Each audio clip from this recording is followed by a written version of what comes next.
Okay, so while I'm so entertained with springy things, let's get to part two. Okay, so my PVC, 2.5 inch PVC hose arrived, and I'm really pleased with it. It's PowerTech name brand. The PVC of it is really nice and thick and durable. It's so thick and durable, it's kind of hard to cut. I had to really kind of gnaw on it with an X-Acto knife. I made the mistake of trying to cut its insulated wire core with a pair of side cutters, and it kind of laughed at my side cutters and they broke. And so I had to go ahead and gnaw on it with the X-Acto knife till I could get the wire out enough that I could reach in and cut it with the wire cutters of my pliers. So I may get it to where I've got more of it compressed at the 65, and it's has an easier time stretching out to the 115, but that's 120 right there. The only concern I have right now is with how thick, and I'm pleased that it's not thicker than this, but this thickness here is going to be kind of a tight fit between the parts that hold this in and, say for instance, this lower router mount. It's going to be kind of up against that, I'm afraid. So if I wind up with rubbing or friction there, I may have to do a remix to get a little bit more breathing room on the design. And I am at about 100. I'm very optimistic now that this really is going to work. I'll probably try to use this piece and see how it does, and I can always cut some more. It come off a supply that is a 10-foot long. At least that's what it's listed as, 10 foot. It comes in a box that's only about 3 feet long. So this thing has about a 3-to-10 ratio of stretchability. Okay, just another quick installment here. One thing that occurred to me after messing around with it a little bit is that just like a spring would have a natural resting state, this hose, because it has the coiled wire in it, has a kind of a natural resting state at which its length is neither compressed nor expanded. And I first thought about whether I would stretch it out to the 115 and then cut it, or whether I would compress it into the 65 millimeters and then cut it. And then later, after having already tried to guesstimate and cut it, the thought occurred to me that I could pull it out and let it go to its resting state and then measure the 115 and cut it. Because if you cut that 115 millimeters at the resting state, then its stretching ability is not called upon, and you don't have it trying to contract to pull itself away from the maximum length. But I did want to add that in order to get this hose squeezed onto these hose mounts, which it can be done, as you can see I've done it here, but it required me trimming off any excess lip around the last loop of the wire, because that excess PVC plastic in the hose can get wrapped back up under this wire, and that makes it, just too tight to try to get it on there. The other thing I noticed is that the only, and this makes sense when you think about it, but the only part of the hose that can actually contract is the part that's not on the mounts. The part that's on the mounts is stretched out, and when you go to compress it, those parts don't compress. That having been said, I think that this is definitely what I was hoping for and where I was going. My only question now is, does the ring protrude out too far and bump into the other process that this piece is up against? So just to give you an example here, let me go ahead and slide this on.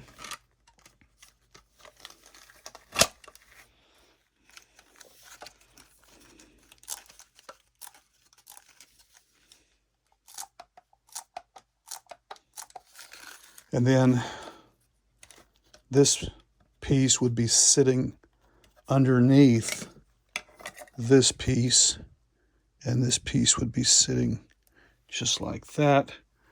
And then this piece would be mounted in higher up, but in line with this one that's under it.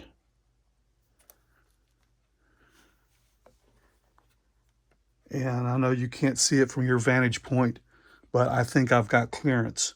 Not much, but enough, I think. So I may be able to get this working without having to do a remix on the amount of distance that it goes out this way, away from this part here. Cool. I wish so much that my linear guide would arrive already so that I could get this put onto my LowRider and actually get it tested. I'm really, really encouraged about what I've got put together right here, and really thinking that this is going to work. But in other news, now the PowerTech clamps have arrived. I saw in one video where one V1E maker had just simply used zip ties to tighten, kind of as a hose clamp approach.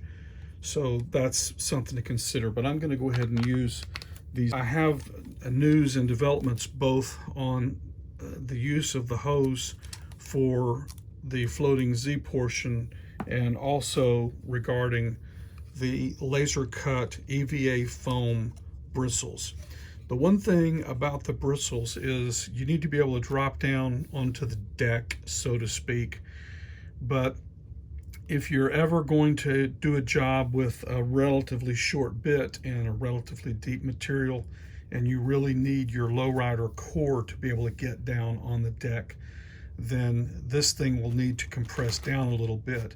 And the best way to get it prepared for being able to really get low is to pre-bend the bristles.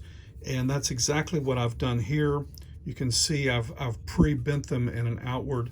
This allows it to drop down, and then if it ever has to get really shoved all the way down, it has no problem doing that. And the way that I pre-bent those EVA foam bristles was I just used my handy dandy heat gun and hit them with a little bit of heat, and then molded them into position. And then they seem to be retaining that new position that I've given them. The heat seems to allow me to get some memory, so to speak, embedded into the foam. And the vacuum pressure coming in here will of course be distributed out here, and it's basically going to be pulling from this area at the front and this area on the top, pulling from there back in, and hopefully pulling everything up. And again, as in the listing, I've got this one that I call quarter open, another one that I call half open, and another one that I call full open. And I'll be printing and testing all three of those. Now, my design calls for getting the distance between this little black lip here and the deck of this mount part, getting that compressed down to somewhere between 64 and no more than 65 millimeters. And just to show you where I'm at now, and as you can tell, that's going to come down to how many rings are in between these two mounts. And the interesting thing to point out is that previously, before working on this, and there's nothing like the design, print, prototype, iteration process, because it allows you to see real world things that you didn't keep in mind when you were designing. I was just thinking about whether or not X amount of hose could compress down to 65 millimeters, but it's not X amount of hose, because somewhere between 1.5 to 2 periods worth of the hose are at their full extended position, because they're being spread out by the mounts. So the only part of this hose that's actually compressing and decompressing is the part between the two mounts. So this is all going to come down to how many rings it takes between the two mounts to get to that correct distance. So right now, with the number of rings that I have in between the two mounts, if I measure from here to here, I'm at somewhere between about 70 to 71 millimeters, depending on how tightly I've pulled the hose onto the mounts. So I want to be down to around 64, and so I'm needing somewhere around 7 more millimeters, and it just so happens that at maximum compression, 2 of these rings are about 7 millimeters.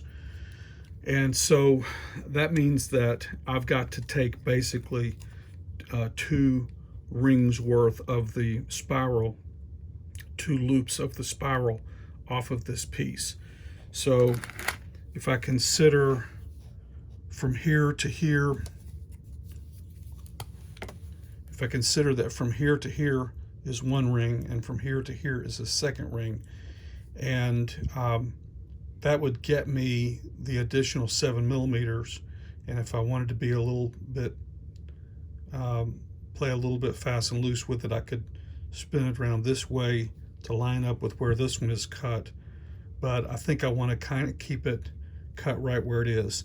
So we're going to call from here to here is cutting that off, would be cutting off 1 of the loops of the spiral, and then from here to here would be cutting off 2. So that is where I want to cut. So I'm going to take this off the mount and cut it here, or I could do it up top. I could say from here to here is 1 loop, and then from here to here is a second loop, and take it off. I think I'll take it off at the top and count it at the top. And so that would give me the additional compression that I need, and that is going to have this shoe positioned so that that's going to have that mount such that the shoe being in place will be right up against the bottom of the guard here, the shield guard that's going to be mounted onto the old dust shoe location. And so it would be looking just like that when it's in its compressed state. And that's where my latch would hook it, so that when I was working on a bit change, it would basically look about like, this, getting me good access to the bit for the bit change. And so that is going to somewhat limit how much the extended range is. But the extended range is currently somewhere around 115, 118. I will still be, right around 108, 110, 111, something like that. And that is a pretty good range of motion, I think, to be able to go down that far. And if it turns out that I need to get further down, I can always just simply cut another batch of bristles that have more reach to them. And so I'm really feeling good about this being able to be a nice functional system. All right, I'm going to go ahead and take this off, cut it, get it put back on, and then we'll see how it looks after that.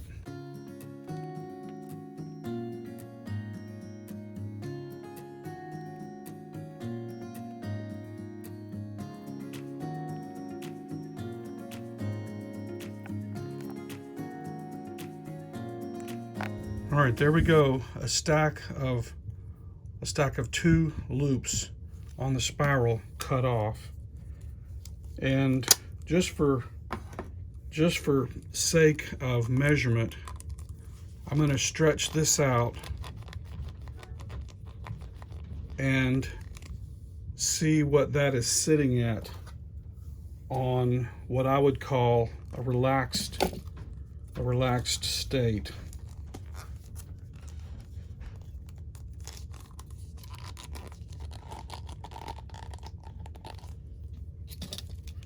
You know what? More important than measuring its distance is counting its number of loops. That's probably a better way, assuming that someone gets the same PowerTech hose or some similar hose.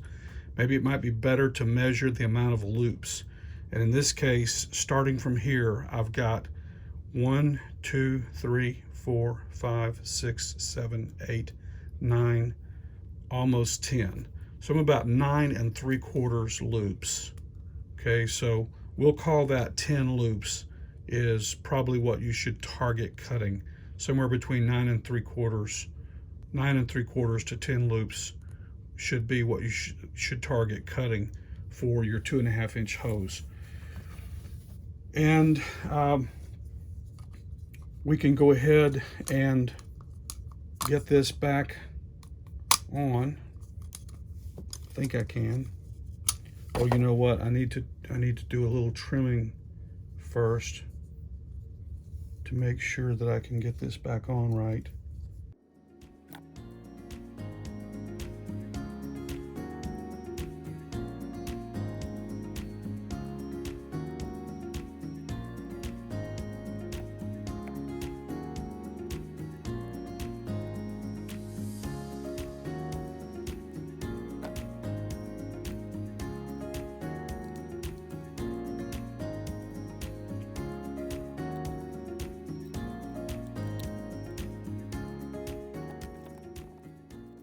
Okay, so just for verification, I'm going to count the number of compressing rings that I have actually being acted on in between the two mounts.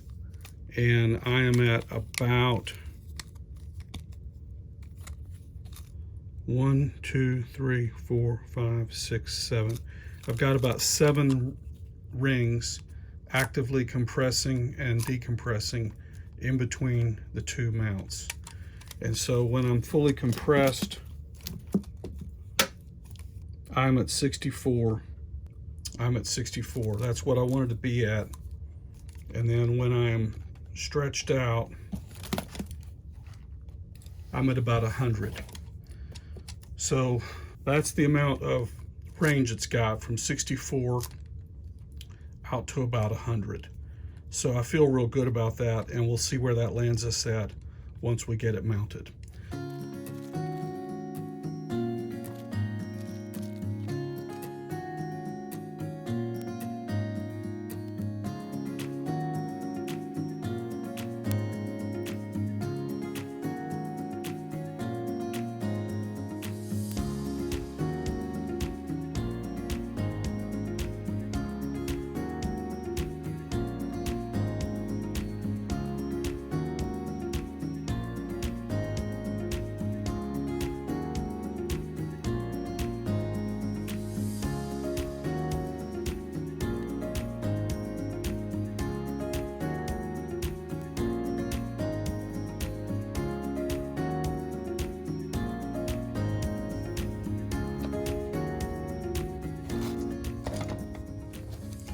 So here we have the quarter open, and it already has bristles attached. And here we have the half open. And then here we have the full open. I'll go ahead and glue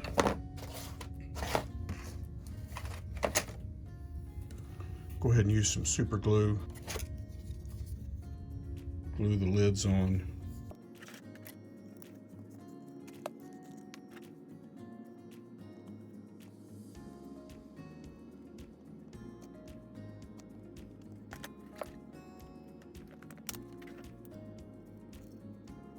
Just like that. That one's done. Give a minute for that super glue to set up.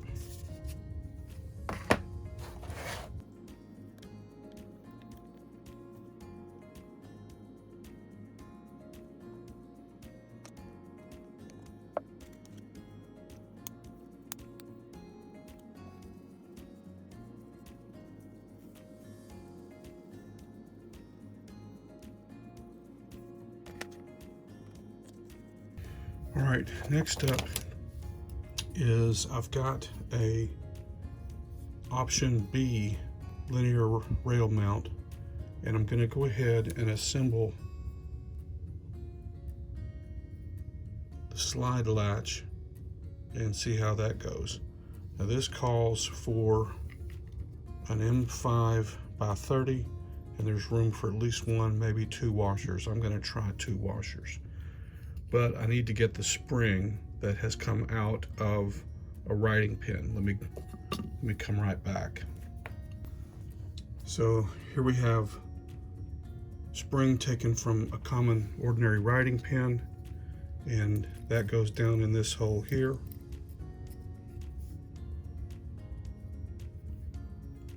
And then on the back of this, there is a hole that matches up with that.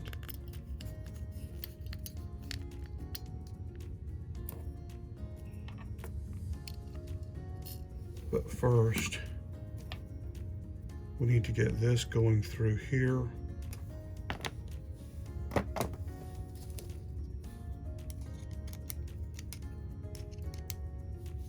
That takes an Allen tip that is an M3.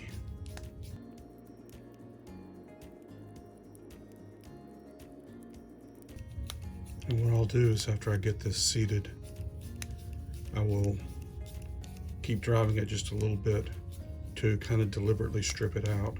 I'm already seated and I'm stripping it out now.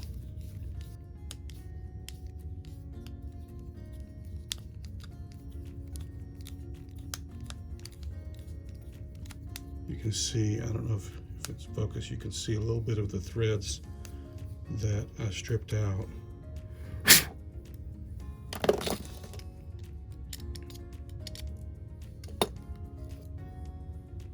Not much, but a little bit of threads that I stripped out.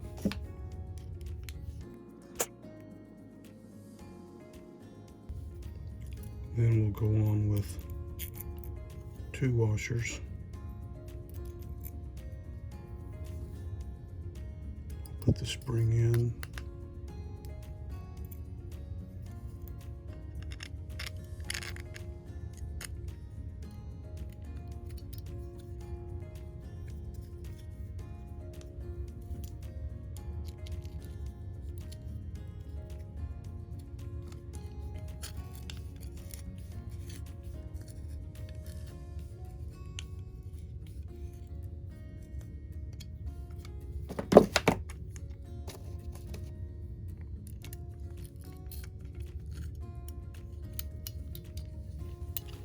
So when the linear rail is in place and the slide is in place, this will hit the slide. And we will get spring mounted action. All right, that's kind of how I envisioned that working. The bottom of it would grab a hold to the bottom of the slide rail, slide bearing.